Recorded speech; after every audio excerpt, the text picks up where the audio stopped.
इस कहानी के सभी पात्र, घटनाएं और शक्तियां पूरी तरह कल्पना पर आधारित हैं। हमने यह कथा सिर्फ आपके मनोरंजन और अनुभव को खास बनाने के लिए बनाई है। अगर आपको किसी भी पात्र या परिस्थिति से कोई समानता महसूस हो, तो कृपया समझिए वह केवल एक संयोग है। इस कहानी का उद्देश्य किसी भी व्यक्ति, समुदाय या भावना को आहत करना नहीं है। तो बैठिए और अपने दिल को इस यात्रा में हमारे साथ बहने दीजिए। यह है अस्त्र सूत्र, दो लोगों की उस अद्भुत यात्रा की दास्तान जहां एक योद्धा अंधकार और प्रकाश के बीच अपना धर्म चुनने वाला है। आइए उसके साथ इस रहस्यमयी सफर की शुरुआत करते हैं।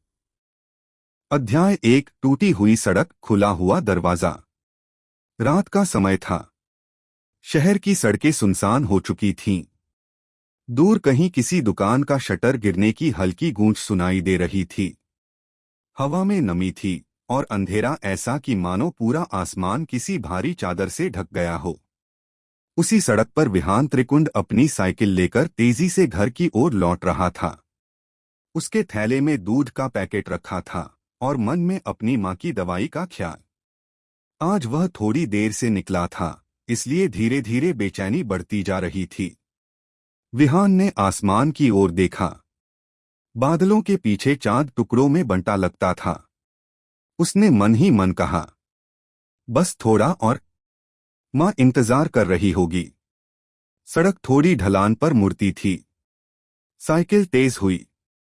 हवा उसके कानों के पास एक हल्की फू की तरह गुजरी। लेकिन अगले ही पल एक कार अचानक मोड़ पर आ गई। हेडलाइट्स उसकी आंखों पर तेजी से पड़ी। विहान की पलकें अनायास सिकुड़ गईं। उसने ब्रेक दबाया। टायर सड़क पर रगड़े और जमीन पर मिट्टी एक छोटे से फटाक की ध्वनि के साथ उड़ी। पर साइकिल फिसल चुकी थी। विहान को लगा कि धरती उसके नीचे से खिसक गई हो। एक पल के लिए उसे मां का चेहरा दिखा। उसके बाद अंधेरा। सब तरफ सन्नाटा। जब उसे होश आया, उसने खुद को जमीन से कुछ इंच ऊपर तैरता हुआ महसूस किया। सड़क, कार, शोर सब गायब। वह एक बिल्कुल अलग जगह में खड़ा था। उसके चारों ओर नीली चमक थी, मानो किसी अनजानी दिशा से प्रकाश की लहरें उठ रही हों। हवा बिल्कुल स्थिर। पेड़ भी नहीं, मिट्टी भी नहीं। बस एक फैलती हुई रोशनी जिसका कोई अंत दिखाई नहीं देता। विहान ने चौंककर कहा, यह कहाँ हूं मैं? उसकी आवाज उस स्थान में धीमी तरंगों की तरह फैल गई, जैसे किसी जलधारा को छू लिया गया हो। अचानक उसके दाईं ओर हवा में एक वृत्त बनने लगा। प्रकाश ने घूमना शुरू किया। पहले धीमे, फिर तीव्र गति से।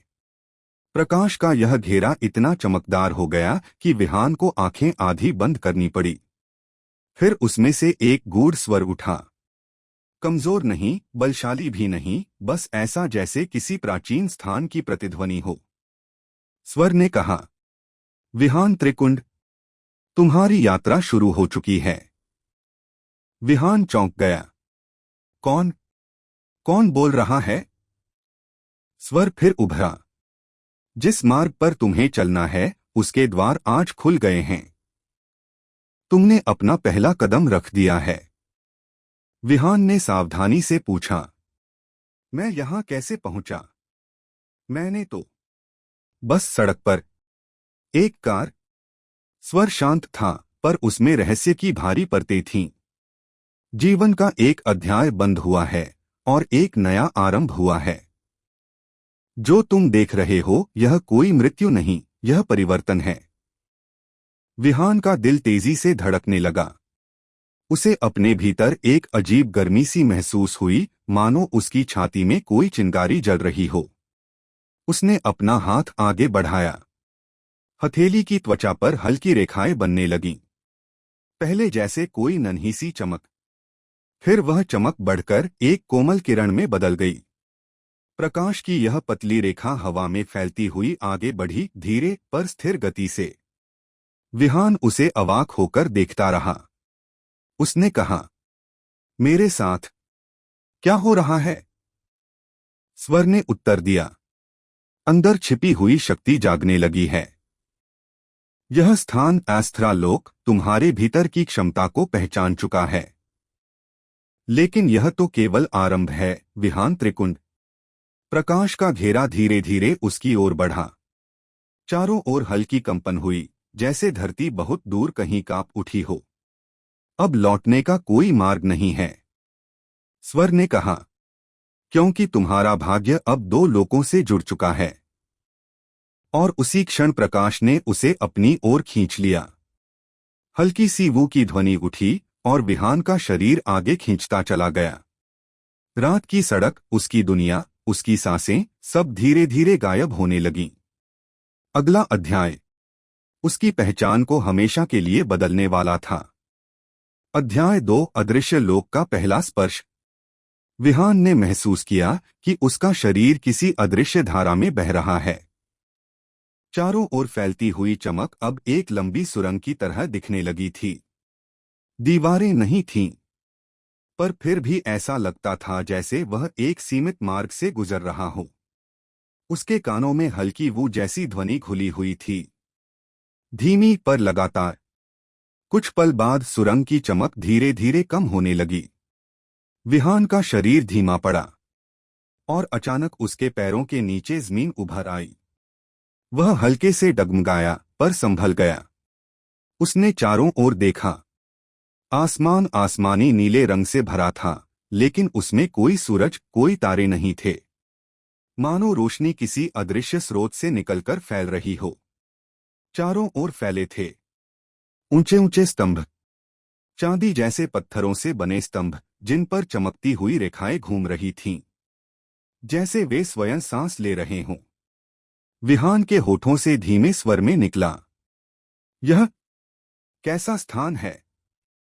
तभी उसके दाएं ओर से हल्की फूकी हवा आई।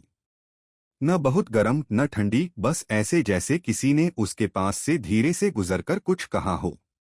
उसने मुड़कर देखा। वहां खड़ी थी एक आकृति, एक स्त्री, पर उसकी उपस्थिति साधारण नहीं थी। उसके बाल पतली नीलरेखाओं की तरह हवा में लहर रहे थे। आंखें धुंधली चांदी की, गहरी, शांत, जैसे समय का कोई प्राचीन झरना। उसने नीले किरणों से बनी एक लंबी वस्त्र पहनी थी जो हर हलचल पर हल्की छनन जैसी चमक छोड़ता था।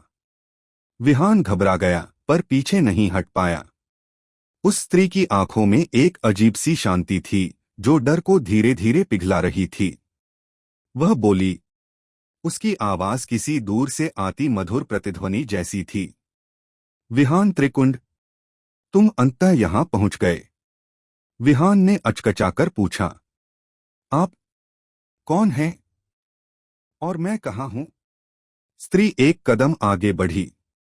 जैसे ही उसके पांव जमीन को छुए, उस स्थान से नीली लहरें बाहर फैलने लगीं, धीरे, सौम्य, बिल्कुल शांत।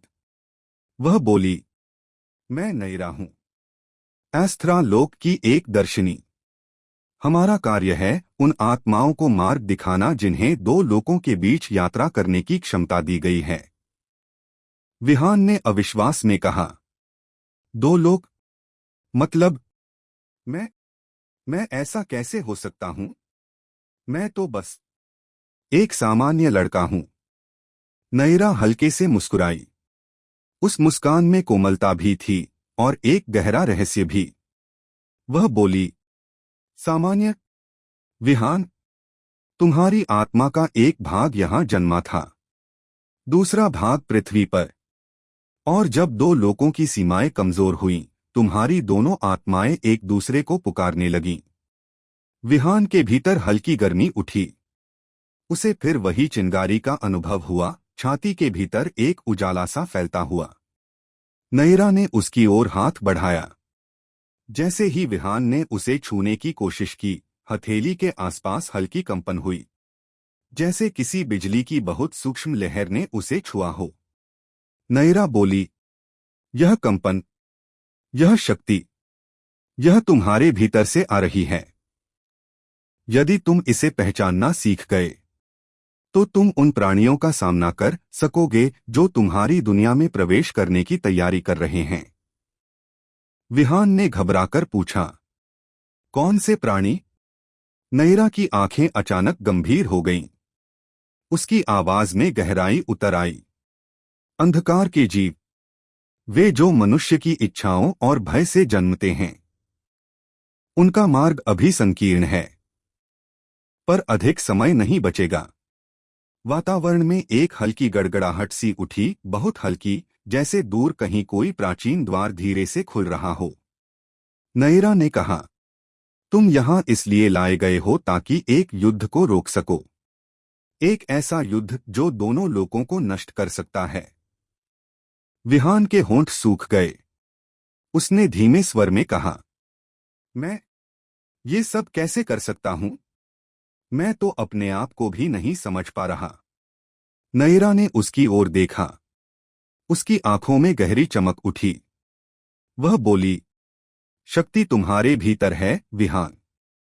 तुम्हें सिर्फ पहला कदम उठाना है। उसने अपना हाथ आगे बढ़ाया। सामने बहुत दूर एक विशाल द्वार उभरने लगा। द्वार पर चमकती हुई रेखाएं लहराने लगीं, मानो किसी अज्ञात शक्ति ने उसे जगाया हो। नयरा ने कहा, यह द्वार तुम्हारी पहली परीक्षा है। क्या तुम तैयार हो? विहान त्रिकुंड। विहान ने उस चमकते द्वार को देखा। एक हल्की कांप उठी, पर उसके साथ एक अजीब सी दृढ़ता भी जागी। उसने धीरे से उत्तर दिया, हाँ, मैं तैयार हूं। अध्याय 3, पहली परीक्षा का द्वार। विहान ने उस विशाल प्रकाशद्वार की ओर देखा जो अभी अभी अस्तित्व में आया था। द्वार पर बनी रेखाएं लगातार घूम रही थीं, धीमी पर दृढ़ गति से। उनकी चमक हर पल गहरी होती जा रही थी, जैसे किसी प्राचीन शक्ति ने अपनी नींद से उठना शुरू किया हो। नयरा उसके बगल में खड़ी थी। उसके वस्त्रों पर फैली नीली आभा शाम की हल्की हवा में लहराती हुई रहस्य को और भी गहरा बना रही थी। वह बोली, यह द्वार तुम्हारी आत्मा को पहचानता है। जिस क्षण तुम इसे स्पर्श करोगे, तुम्हारी पहली परीक्षा आरंभ होगी। विहान ने घबराकर पूछा, कैसी परीक्षा? नयरा ने हल्का सा सिर उठाया। ऐसी परीक्षा जिसमें तुम स्वयं से मिलोगे विहान, अपने भय से, अपने अपूर्ण रूप से। और यदि तुम उससे पार नहीं निकल सके, तो द्वार तुम्हें स्वीकार नहीं करेगा। यह सुनते ही विहान के भीतर एक अनजानी ठंडक फैल गई। उसे महसूस हुआ जैसे किसी ने उसकी रीढ़ पर धीरे से उंगलियां फेरी हों। पर उसने हिम्मत नहीं छोड़ी। उसने एक लंबी सांस ली और धीरे धीरे द्वार की ओर कदम बढ़ाए। हर कदम पर धरती पर हल्की कंपन उठती, बहुत सूक्ष्म पर एहसास करने लायक। जब वह द्वार के बिल्कुल सामने पहुंचा, उसने अपना दायां हाथ आगे बढ़ाया। उसकी उंगलियां द्वार की चमकती सतह से कुछ इंच की दूरी पर थीं कि अचानक द्वार ने अपने केंद्र से एक चमकती लहर छोड़ी, नर्म पर शक्तिशाली। विहान का हाथ कांप गया, पर उसने पीछे नहीं हटाया। उसकी उंगलियां कोमल प्रकाश में डूबीं, और उसी क्षण पूरा द्वार जीवित हो उठा। रेखाएं तेज गति से घूमने लगीं। एक गहरी वू जैसी ध्वनि हवा में भर गई। फिर द्वार की चमक फैलकर विहान को पूरी तरह समा गई। उसके सामने से संसार गायब हो गया। अब वह एक बिल्कुल अलग स्थान में खड़ा था। चारों ओर घना अंधेरा, पर ऐसा अंधेरा जिसमें डर नहीं, बल्कि खालीपन था। सीमा न दीवारें, न रास्ता, बस एक फैलता हुआ विशाल शून्य। उसके कदमों की हल्की चरमराहट तक सुनाई दे रही थी। विहान ने धीरे से पुकारा, कोई है यहां? उसका स्वर अंधेरे में दूर तक फैल गया। कुछ क्षण बाद बहुत दूर एक हल्की सी प्रतिध्वनि लौटी, मानो किसी ने उसी शब्द को फिर से हूबहू दोहरा दिया हो। और तभी अंधेरे के बीच एक आकृति उभरने लगी। पहले सिर्फ परछाई, फिर आकार, फिर चेहरा। विहान ने सांस रोक ली। वह विहान ही था। ठीक वही चेहरा, वही कद, वही आंखें। पर यह रूप शांत नहीं था। उसकी आंखों में गहरी कठोरता थी, जैसे वर्षों की पीड़ा और रोष उसमें भरा हो। उसकी चाल धीमी थी, पर उसमें अद्भुत दृढ़ता का भार था। अंधेरे वाला विहान उसके सामने आकर रुका। उसकी आवाज भारी थी। तुम डरे हुए हो। विहान चौंका। मैं मैं नहीं डरता। अंधेरे वाले विहान ने सिर झुकाया। झूठ। तुम डरे हुए हो कि तुम अपनी मां को खो दोगे। डरे हुए हो कि तुम सामान्य नहीं रह गए हो। डरे हुए हो कि तुम अकेले हो। विहान की सांसें तेज हो गईं। उसका गला सूखने लगा। अंधेरे वाला विहान एक कदम और करीब आया। यह परीक्षा तुम्हें किसी शत्रु से नहीं लड़वाती। यह तुम्हें तुम्हारे भीतर के सत्य से मिलवाती है। वह और आगे बढ़ा, लगभग आमने सामने। लड़ो मुझसे विहान, या फिर स्वीकार कर लो कि तुम अपने ही भय से हार चुके हो।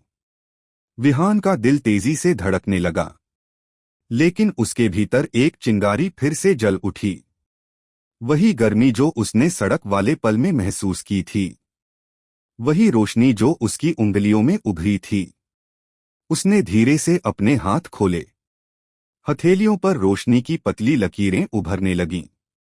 उसने कहा, अगर मुझे खुद से लड़ना होगा तो मैं पीछे नहीं हटूंगा। अंधेरे वाला विहान मुस्कुराया, एक कठोर दहकती मुस्कान। तो आओ, शुरू करें। और दोनों एक दूसरे की ओर बढ़े, अपने भाग्य का पहला संघर्ष आरंभ करने के लिए। अध्याय 4, स्वयं के विरुद्ध युद्ध। अंधेरे के बीच दोनों विहान आमने सामने खड़े थे। एक मांस और हड्डियों से बना, डरा हुआ पर दृढ़। दूसरा छाया और पीड़ा से जन्मा, कठोर पर मौन, मानो उसके भीतर दबी हुई सारी कड़वाहट आकार लेकर खड़ी हो गई हो। छाया विहान की आंखों में एक चमक थी जो शांत नहीं थी। उसमें संघर्ष, दमन और वर्षों की संचित बेचैनी का रंग था। उसने धीमे स्वर में कहा, देखो अपने भीतर, तुम स्वयं को कितना कम समझते हो विहान। विहान ने मुट्ठियां भींची। उसके हाथों में हल्की रोशनी उभरने लगी, सुनहरी, गर्म और स्थिर। मैं तुम्हारे कहने से डरने वाला नहीं, उसने कहा। अगर मुझे इस अंधेरे से निकलना है तो मुझे तुम्हें हर हाल में हराना होगा। छाया विहान ने एक कटु मुस्कान दी। हराना? उसकी आवाज गूंज की तरह फैली। तुम मुझसे कैसे बचोगे विहान? मैं तुम ही हूं। और अचानक वह विहान की ओर झपटा, बिना किसी चेतावनी, बिना किसी विराम के। उसकी गति इतनी तीव्र थी कि हवा में गहरा दबाव बना। विहान के सामने से एक तेज वू की धारा गुजरी और अगले क्षण छाया विहान का पहला प्रहार उसके कंधे से टकराया। प्रहार भारी था, शुद्ध भार से भरा हुआ। ठीक उसी पल एक धप्प जैसी ध्वनि उठी। विहान एक कदम पीछे खिसक गया। सांस तेज हो गई। उसके भीतर की गर्मी अचानक तीखी हो उठी, जैसे कोई चिंगारी उसके सीने के भीतर से बाहर आना चाहती हो। छाया विहान फिर बढ़ा। उसकी चाल में क्रोध का भार था। उसने अपनी भुजा को एक तेज वृत्त में घुमाया और वहां से एक हल्की चटाक सुनाई दी, जैसे हवा किसी धारदार वस्तु से फट गई हो। विहान ने समय रहते हाथ उठाया। उसकी हथेली से प्रकाश निकला, फैला और छाया विहान के वार से टकराया। टकराव के क्षण में पूरा अंधेरा हल्का कांप उठा, मानो शून्य स्वयं उस संघर्ष का भार महसूस कर रहा हो। फटाक की तेज ध्वनि हवा में गूंजी। रोशनी और अंधकार एक क्षण के लिए मिलकर टकराए और दोनों कुछ कदम पीछे हट गए। विहान ने अपने हाथों को नीचे देखा। रोशनी की रेखाएं और गहरी हो गई थीं। उसकी उंगलियां कांप रही थीं, पर उनकी गर्माहट दृढ़ थी। उधर छाया विहान की आंखों में एक नई आग थी। वह बोला, तुम अपनी शक्ति को समझते ही नहीं, इसलिए मैं हमेशा तुमसे मजबूत रहूंगा। विहान ने गहरी सांस ली। उसके भीतर उठती चिंगारी धीरे धीरे फैलकर एक तपन बनने लगी। शक्ति, भय और तुम, वह बोला, ये सब मेरे अंदर ही हैं। अगर तुम मुझसे मजबूत हो तो इसका मतलब है कि मैं भी उतना ही मजबूत हूं। यह कहते ही उसकी हथेलियों से प्रकाश और प्रबल हो गया। एक फैलती हुई चमक, जैसे भोर पहली बार अंधेरे को चीर रही हो। छाया विहान ने दांत भींचे। तो फिर आओ, यह निर्णायक हो जाए। दोनों फिर दौड़े, इस बार रोशनी और अंधकार पूर्ण गति में। छाया विहान ने ऊपर से वार किया। विहान ने नीचे झुककर प्रकाश को आगे फेंका। टकराव की ध्वनि फटाक एक बार फिर गूंजी। अंधेरा पीछे की ओर टूटा, रोशनी आगे बढ़ी। एक पल के लिए विहान की चमक ने छाया विहान को पूरी तरह ढक लिया। फिर एक धड़ाम की गूंज उठी। अंधकार टूटकर नीचे गिरा। विहान की सांसें तेज थीं, पर उसकी आंखों में भय नहीं था। अब वहां दृढ़ संकल्प की रोशनी थी। छाया विहान जमीन पर पड़ा था। उसका रूप धुंधला होने लगा, मानो कोई पुरानी स्मृति समय के साथ मिट रही हो। उसने अंतिम बार कहा, मुझे जीतने से मत डरना विहान, मैं तुम्हारा अंधेरा हूं, और जब तक तुम मुझसे भागोगे तुम कभी पूर्ण नहीं बनोगे। उसकी आवाज खो गई और उसका शरीर धीरे धीरे हवा में घुलने लगा, छोटी छोटी कणों में बदलकर। कुछ ही क्षणों में वह पूरी तरह विलीन हो चुका था। विहान अकेला खड़ा था, पर इस बार वह सच में अकेला नहीं था। उसने अपने भीतर के सबसे पहले शत्रु को हरा दिया था, अपने भय को। दूर कहीं एक नया द्वार चमकने लगा। अध्याय 5, जागती हुई शक्ति का आह्वान। अंधकार में छिपा हुआ क्षेत्र अब धीरे धीरे टूटने लगा। जहां अभी कुछ क्षण पहले विहान का आंतरिक संघर्ष समाप्त हुआ था, वहां की हवा हल्की चमक से भरने लगी, मानो कोई अदृश्य सूर्य धीरे से उग रहा हो। विहान वहीं खड़ा रहा, सीने में सांसें तेज पर मन आश्चर्यजनक रूप से शांत। उस संघर्ष ने उसे थका दिया था, लेकिन उस थकान के भीतर एक अद्भुत हल्कापन भी था, जैसे बहुत पुराने बोझ ने अचानक अपना वजन खो दिया हो। उसके सामने एक नया प्रकाशद्वार उभरने लगा। इस बार यह द्वार पहले वाले से अलग था। उसमें कोई तीव्र चमक नहीं थी, न ही कोई घूमती हुई रेखाएं। यह द्वार शांत था, पर उसकी शांति गहरी थी, जैसे किसी प्राचीन ग्रंथ का पहला पृष्ठ। द्वार की सतह पर नीली लहरें उठ रही थीं, ध्यानमग्न, स्थिर और गहन। विहान ने जैसे ही उसकी ओर कदम बढ़ाया, द्वार की सतह ने एक हल्की फूकी ध्वनि के साथ उसका स्वागत किया, बिल्कुल जैसे हवा किसी को अपने द्वार से भीतर बुलाती हो। वह द्वार के बिल्कुल निकट पहुंचा। अचानक कहीं दूर से एक स्वर उठा, विहान। वह वही आवाज थी नयरा की, लेकिन अब वह पास नहीं थी। स्वर मानो किसी दूसरी दिशा से आ रहा था, अलग, गहरा और हल्की चिंता से भरा हुआ। विहान ने चारों ओर नजर डाली। सन्नाटा फैला हुआ था, पर आवाज फिर सुनाई दी, परीक्षा पूरी हो चुकी है, अब लौट आओ। विहान ने धीमे स्वर में उत्तर दिया, मैं तैयार हूं, मुझे लौटना है। उसने हाथ बढ़ाकर द्वार को छुआ। जैसे ही उसकी उंगलियां सतह से मिली, एक नरम सी छनन की ध्वनि उठी और पूरे द्वार में हल्की लहरें दौड़ गईं। क्षण भर में द्वार पूरी तरह प्रकाश से भर गया। विहान के कदम जमीन से उठ गए, पहले धीमी गति से, फिर तेजी से। वह उसी प्रकाश में खींचता चला गया। द्वार के भीतर प्रवेश करते ही उसके आसपास का अंधेरा बिखर गया। चमक छंटने लगी और धीरे धीरे एस्थरा लोक का विशाल प्रांगण प्रकट हुआ। वह दोबारा उसी स्थान पर खड़ा था जहां से परीक्षा शुरू हुई थी। नयरा उसके सामने खड़ी थी, शांत, पर उसकी आंखों में एक अलग गहराई थी। उसने विहान को देखा। उसकी दृष्टि में गर्व भी था और एक अनकही चिंता भी। वह बोली, तुम सफल हुए हो विहान त्रिकुंड। अपने ही भीतर के अंधकार को देख पाना और उससे लड़कर निकल आना।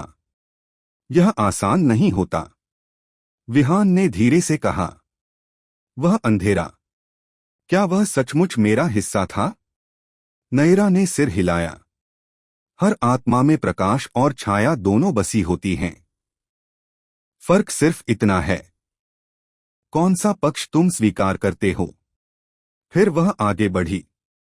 उसकी उंगलियों से नीली रोशनी का एक छोटा सा गोला जन्मा, जो धीमे धीमे हवा में तैरता रहा। वह बोली, अब समय है अगले चरण का। परीक्षा सिर्फ शुरुआत थी। सच्ची शक्ति अब जागने वाली है। विहान ने आश्चर्य से पूछा, कौन सी शक्ति? नयरा ने उस नीली रोशनी को विहान की हथेली के ऊपर ले जाकर रोका। रोशनी का गोला हल्की तपन के साथ चमका, एक कोमल भभक की तरह। उसने कहा, तुम्हारे भीतर जो जागा है वह साधारण शक्ति नहीं है, वह एस्थरा सूत्र की जड़ है। एक ऐसी शक्ति जिसका संबंध 3 लोकों से है, प्रकृति से, प्रकाश से और समय से। विहान की आंखें फैल गईं। समय? क्या उसका संबंध समय से भी था? नयरा ने शांत स्वर में कहा, इस शक्ति का पहला रूप तुम्हें अभी मिलेगा, पर सावधान रहो। जितनी गहरी यह शक्ति है, उतना ही भारी इसका दायित्व। नीली रोशनी का गोला अचानक उसके हाथ की ओर खींचा, और विहान ने एक क्षण में महसूस किया, उसकी उंगलियों में गर्माहट, उसकी नसों में कंपन, उसकी छाती के भीतर गहरी लहरें। उसके शरीर में प्रकाश की एक रेखा उभरी, और एक हल्का सा चटाक सुनाई दिया, मानो कुछ भीतर से खुल गया हो। विहान ने गहरा श्वास लिया। उसके भीतर कुछ बदल चुका था। नयरा मुस्कुराई। अब तुम केवल एक यात्री नहीं रहे, विहान। अब तुम एस्थरा लोक के मार्ग पर चलने वाले हो। दूर क्षितिज पर कहीं एक बड़ा द्वार धीरे धीरे चमकने लगा। इस बार उसका रंग लाल था, और वह किसी बड़ी परीक्षा का आह्वान कर रहा था।